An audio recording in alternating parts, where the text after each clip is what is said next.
তো চলে এসেছি আবার একটা নতুন ব্লগ নিয়ে।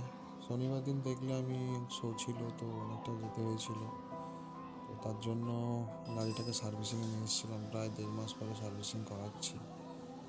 কারণ কন্ডিশান মনে হচ্ছিল খারাপ লাগছিল, তাই জন্য নিয়ে চলে এসেছিলাম। ওকে আমি 1 মাস 1.5 মাস অন্তরই সার্ভিসিং করাই। সার্ভিসিং করানো সবসময় উচিত।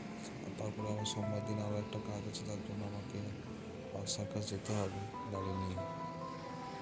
তো সেই জন্য রোববার দিন আমি চলে গেছিলাম সার্ভিসিং করাতে। কারণ সার্ভিসিং না করালে গাড়ি ঠিকঠাক থাকবে না।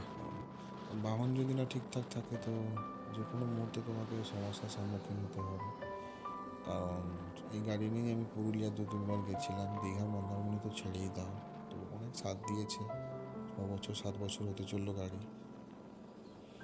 খুব একটা মেজর প্রবলেম এখনো পর্যন্ত ফেস করিনি। তো তারপরে বাড়িতে খাওয়া দাওয়া করে, মায়ের কাছে গিয়ে খাওয়া দাওয়া করে একটু বাড়িতে বললো চিকেন আনতে, সন্ধ্যাবেলা হবে। তো চলে গেছিলাম। তখন প্রায় 4টা নাগাদ, 4:30 5টা নাগাদ দেখলাম দোকান সবে মাত্র খুলেছে। তো নিয়ে বাড়ির পথে রওনা হলাম মার কাছে, মায়ের কাছে।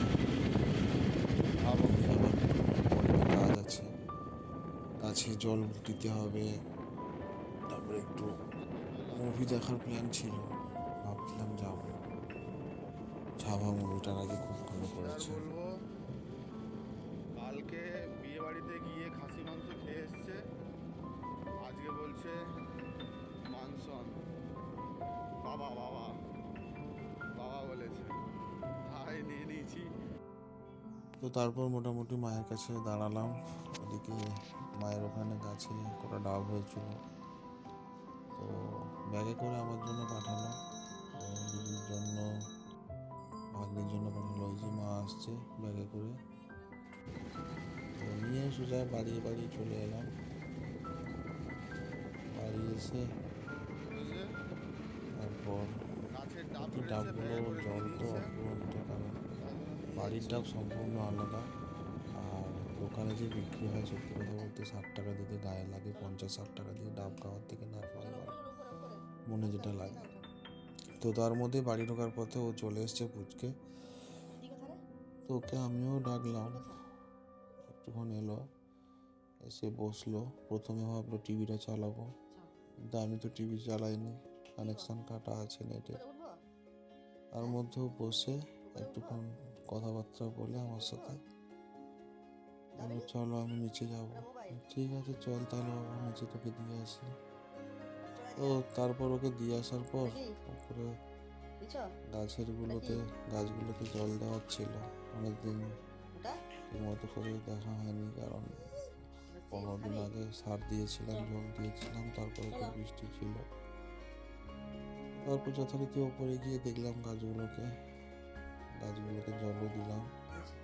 দেওয়ার পর দেখছি মরশুমের ফুলগুলো অনেক ঝরে গেছে, যেমন গাঁদা, চন্দ্রমল্লিকা, এগুলো নেই বললেই চলে, পুরো ফুল ঝরে গেছে, গাছগুলো শুকিয়ে গেছিল। তো তার মধ্যে গাছগুলোকে জল দিলাম, জল দিয়ে একটু দেখলাম ফুলগুলো কিছু কিছু, যেমন জবা ফুলটা আছে, তারপরে নয়নতারা। তো করার পর তারপরে ভাবলাম অনেক তো লেট হয়ে যাচ্ছে, বেরোতে হবে।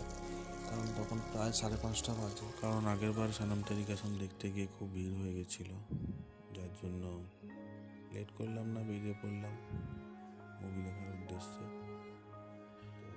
তো দেখতে থাকো, আসছি একটু পরে।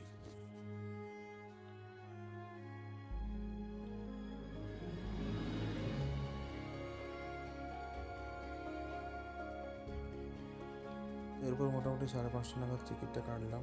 তার মধ্যে একটু ফ্রেশ হয়ে নিলাম বাথরুম গিয়ে। তারপর 6টা নাগাদ বেরিয়ে পড়লাম, 6:15 শো। বাড়ির কাছে যেহেতু সেরকম কোনো চাপ নেই, গাড়িটা নিলাম, নিয়ে বেরিয়ে পড়লাম পূজা সিটি সেন্টারের উদ্দেশ্যে। দেখতেই পাচ্ছ পৌঁছে গিয়ে মোটামুটি 5 মিনিট আগে ঢুকেছি বললে চলে।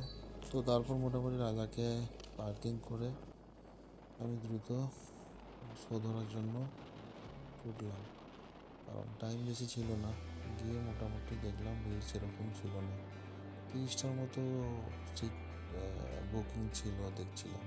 তো তার মধ্যে আমি যাওয়ার পর দেখলাম আরও কিছু বেড়েছিল। বসার পর বুঝলাম, কারণ আমার সাইডে চারিদিকে ফাঁকা ছিল, তারপর দেখলাম সিট বুকিং। তো মোটামুটি ঢুকে গেলাম।